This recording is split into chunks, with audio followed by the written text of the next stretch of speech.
if you are starting the cases for the very first time, it is very possible that initially you are not able to solve any case. You are not able to get the solution in the first go.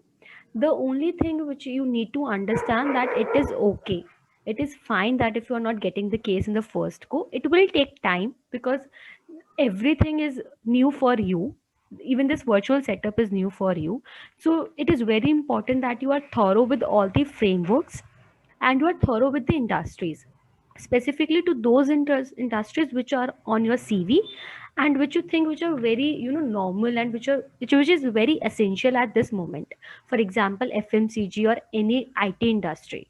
So these are the basic things which you need to consider while going for a case interview. Or So adding on, I think like if you're just starting, I would suggest that you solve cases like as Nikita has said, you solve cases in groups, like take case interviews with your fellow mates, like in pairs. That helps a lot. And start with the basic frameworks. Like you have FMS casebooks, you have IM Ahmedabad casebooks. So they have a detailed case interview explanation. So go through all that. That will give you a boost. That will give you a start where you can just go on step by step doing cases.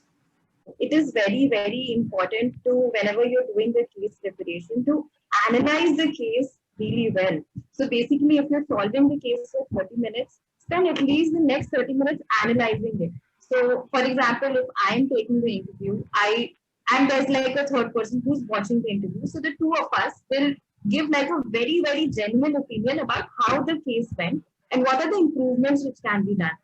So that is very important. That is something which really helps you to improve and really exponentially. That is one.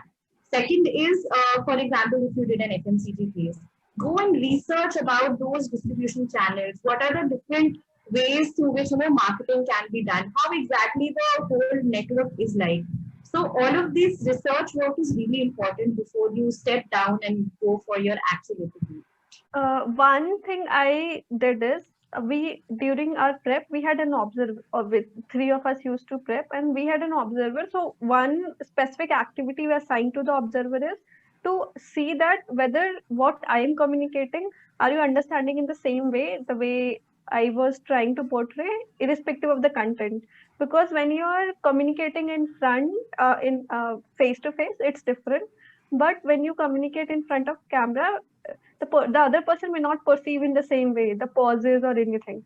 So that critical feedback is also important. After the shortlist was released, my first round of interview was just a day later, and like frankly I was not prepared because I thought that interviews would be later scheduled. So what so I was obviously in a very panic mode. But I mean, what I did is I made a sort of 1 or 2 page summary on what are the basic numbers, or sort of, because I was scared that in the panic mode, if I forget the basics, I am gone. Of course, it was a virtual space. One thing which made the whole process comfortable was the buddy interactions which happened before. Since they were also virtual, it made me comfortable with how it will span out.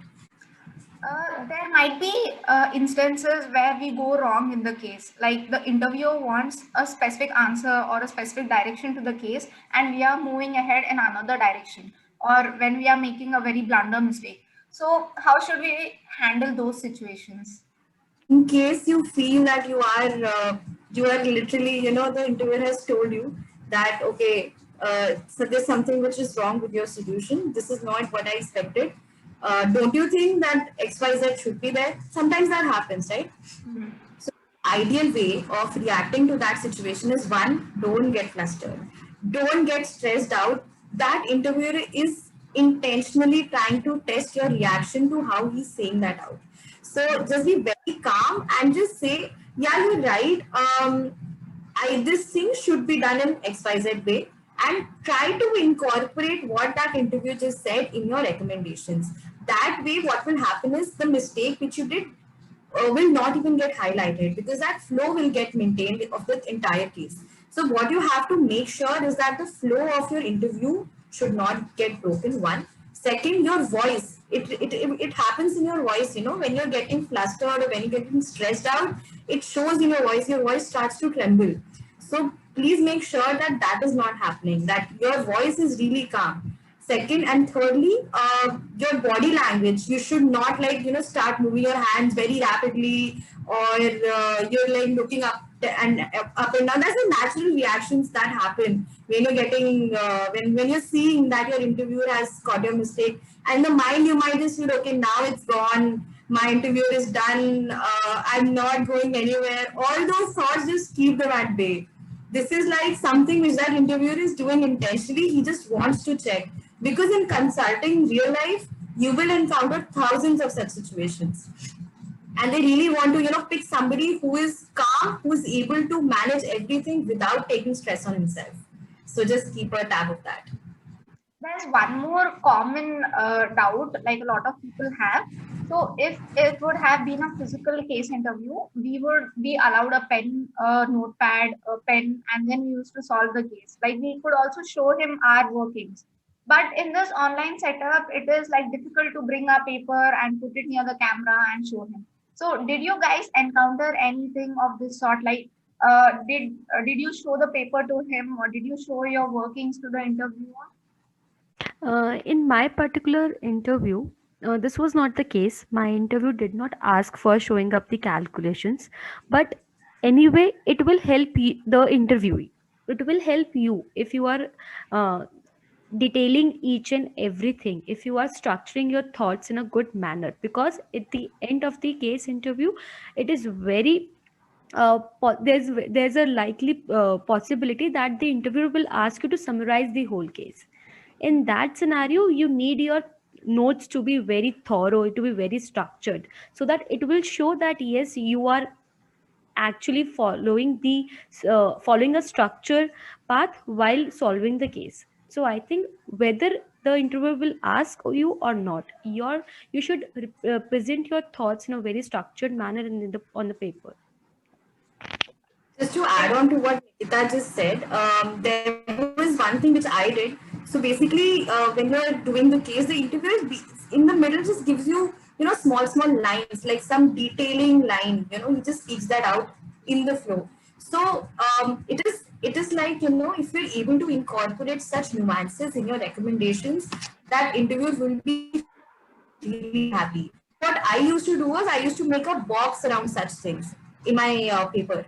So even if that interviewer asked you to, you know, show your paper, though it did not happen with, I think, any one of us, but even if he does, so it really shows that you're highlighting the important things, you're structuring the rest of the thoughts, and the way you're thinking is actually there on the paper. In the case interview, it is actually started by a conversation, maybe about tell me about yourself, why this company, why consulting. So it is very important. These are the three basic questions you should be prepared of. But in the last, the interviewer will ask you any question for him. So in this question, don't ask any personal question, because it will not add any value to your discussion. It would be great if you ask any question regarding the company's growth, or maybe the company's strategy, or anything which is very recent to the company. So it will add value to the discussion which you have with the interviewer. Also, there's one more thing, that it is very important if you can build some curiosity by asking those questions which can actually drives the interviewer's mind. So it will add a brownie point to your discussion. And So in my case, I had a very limited bandwidth. So there was no Wi-Fi. So I had to connect on the phone internet. And when I used to do hotspot and connect on the laptop, there was chances of disconnecting in between the call. And it used to happen sometimes. And so I didn't want to take that risk during the interview, because it had probability of breaking the flow, and which is important in the case interview. So what I did is I tried, I kept the phone in the portrait mode prior, like 2 hours before the interview time, and then tested in the every angle that it should seem like you are sitting in front of a laptop, and try checking all the angle, like how it like the camera of the phone should be in front of your eyes, and the height, like just keep some boxes so that the camera of the phone be in line with the view that laptop gives. So there is, it takes some time to do trial and error and fix it, but yes, it works. Well, and because flow is important and you don't want to break the flow and lose the interview because of any internet issue, so something called jugaad works. So Sometimes it might happen that the either yours or the interviewer's internet is kind of being very flaky. So just keep on following up that, what you said, did that interviewer even hear it? So just try to, that lost thing should not happen. That there's like a huge communication gap. You told a very important point. That interviewer did not listen to that, and the case went after that. Just make sure that the interviewer is listening to what you're saying. So keep on following up with the interviewer. I think we had a very good discussion. We came up with a lot of points for our viewers, a lot of tips. So one last tip that I would want to give is, so because you're giving the interview from a window, so make sure that your upper body is visible. Make sure that your upper body is confident, so that the interviewer gets to know your facial expressions, your body language, little bit of your body language. So make sure your shoulders are erect and you can see your face and yourself clear. And always try to maintain eye contact with the camera. Not because that's not possible. You try to make eye contact with the interviewer because he's just by your side. And if you look cross, then it gives a very weird view to the interviewer. So try to have your gaze fixed to the camera. So that will show that you're confident, that you're speaking to him. That will give him a feeling of, yeah, this candidate is talking to me.